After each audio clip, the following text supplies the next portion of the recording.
Assalamualaikum warahmatullahi wabarakatuh. Selamat berjumpa kembali anak-anakku kelas 4 SDIT Al-Faizin. Kali ini kita akan belajar mata pelajaran fikih. Untuk fikih kelas 4 A, B, dan C, kalian akan belajar dengan Ibu Ati. Tentunya kalian sudah mengenal siapa Ibu Ati. Hanya saja untuk saat ini kita memang belum bisa tatap muka karena pandemi yang masih berlangsung di negara kita tercinta ini. Semoga kedepannya kita bisa segera bertatap muka dan belajar kembali seperti biasa. Selamat belajar semuanya. Sebelum kita belajar materi pada hari ini, alangkah baiknya kita tahu apa saja rencana pembelajaran kita dalam satu semester ke depan. Jadi di sini Ibu sampaikan rencana belajar untuk fikih di kelas 4 semester 1 itu nanti akan meliputi yang pertama, kita akan belajar tentang khitan.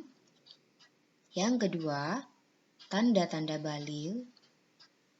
Yang ketiga, mandi wajib setelah haid. Dan yang keempat adalah mandi wajib setelah ihtilam atau mimpi basah. Untuk awal semester 1 ini, kita akan belajar tentang khitan dan tanda-tanda balil. Dua materi ini harus kalian pelajari sampai pertengahan semester nanti untuk mempersiapkan UTS yang insya Allah akan dilaksanakan sekitar bulan September atau Oktober nanti. Untuk memulai pelajaran kita saat ini, silahkan kalian buka buku paket fikih bagi yang memiliki pada halaman 1. Nanti di awal pembelajaran kita ini, kita akan belajar tentang khitan, meliputi artinya, tujuan khitan, dan sejarah khitan. Juga nanti akan Ibu sampaikan beberapa hal yang berkaitan tentang khitan secara umum. Selamat menyimak.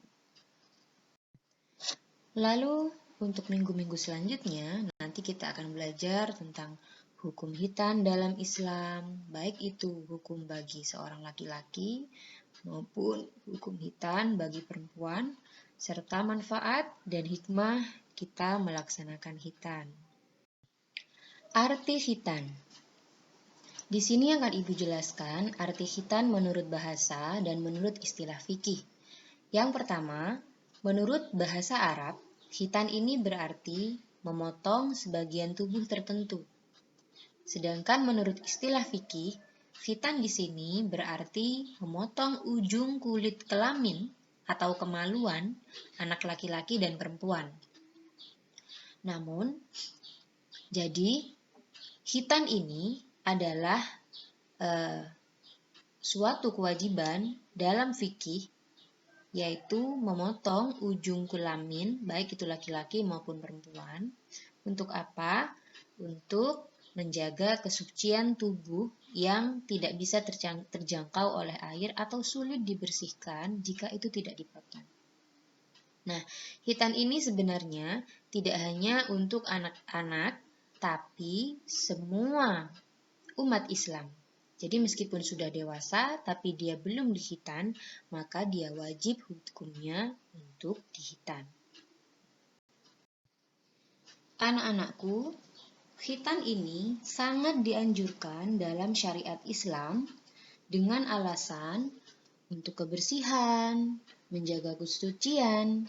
Nah, khitan ini merupakan salah satu cara bagi seorang muslim untuk menjaga kebersihan anggota tubuhnya sendiri. Ada rasa khawatir air kotor atau najis ketika buang air kecil masih tersisa dan menempel di kemaluan.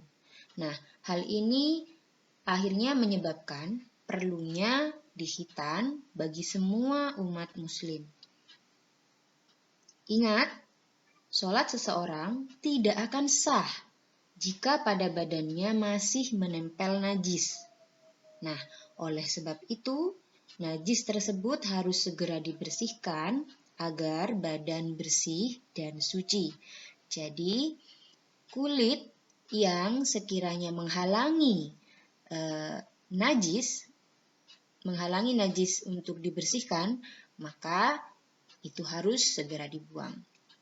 Nah, jadi di sini juga sudah Ibu tuliskan tujuan dari khitan ini. Yang pertama di situ, menghindari najis yang tertinggal ketika buang air kecil dan menempel di ujung kemaluan.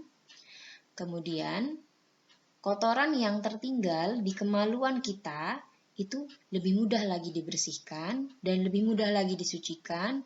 Dan ketika kita sholat menghadap kepada Allah, kita benar-benar sudah dalam keadaan suci dan bersih. Pastinya anak-anakku di kelas 4A, B, dan C sudah dihitan semua, bukan? Tata cara khitan.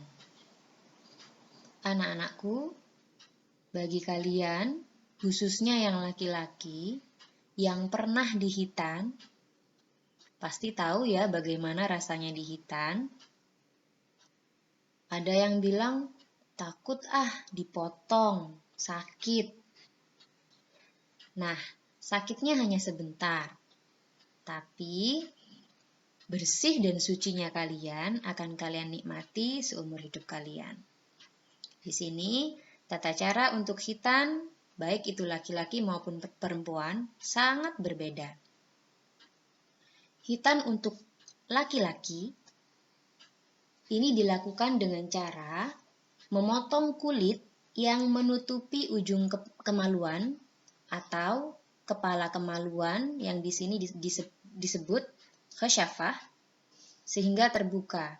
Jadi kulit kemaluan lelaki ujungnya yang menutupi ujung kemaluan yang bagian dalam itu harus dipotong sehingga terbuka dan tidak menghalangi air seni ketika keluar yang akhirnya menyebabkan sisa hadas kecil tersebut menempel di kulit.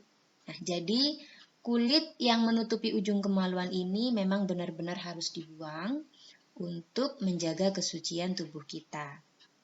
Kemudian, untuk perempuan, khitan dilakukan hanya dengan memotong sedikit saja bagian kulit yang ada di ujung kemaluan.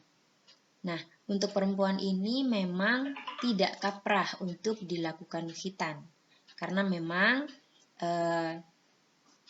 tidak semuanya bisa dikhitan. Jika ditinjau dari segi kesehatan, khitan ini menurut dokter merupakan proses pelepasan kulit yang menyelubungi ujung kelamin. Jadi, berbagai penyakit dapat terhimpun di ujung kelamin tersebut. Nah, untuk menghindarkannya, alat kelamin perlu dihitan.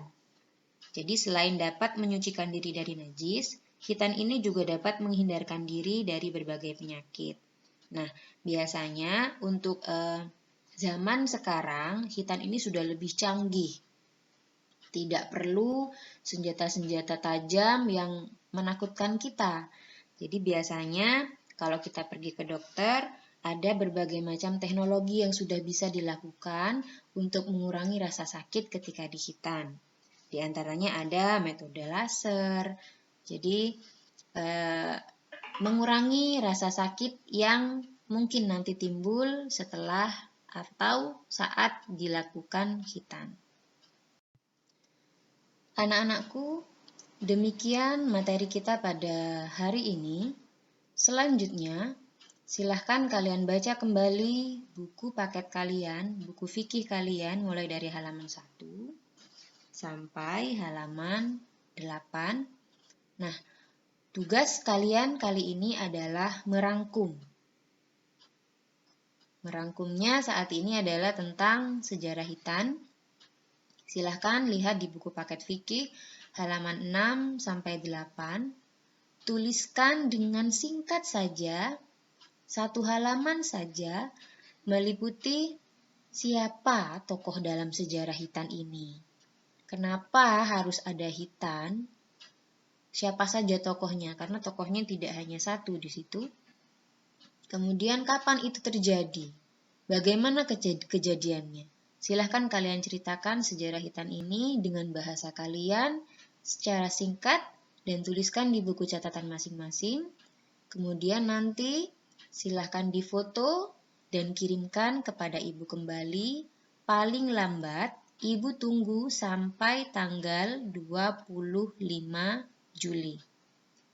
Pengumpulan tugas rangkuman ini selambatnya adalah tanggal 25 Juli. Bagi yang mengumpulkan lebih awal, tentu akan ada apresiasi lebih dari ibu. Dan untuk yang mengumpulkan di akhir pun demikian, akan ada apresiasi khusus juga dari ibu nanti. Baik anak-anakku, demikian pertemuan kita pada kali ini. Selamat belajar dari rumah. Semoga yang ibu sampaikan tadi bermanfaat. Dan terima kasih ibu ucapkan. Sampai berjumpa kembali di pertemuan selanjutnya. Wassalamualaikum warahmatullahi wabarakatuh.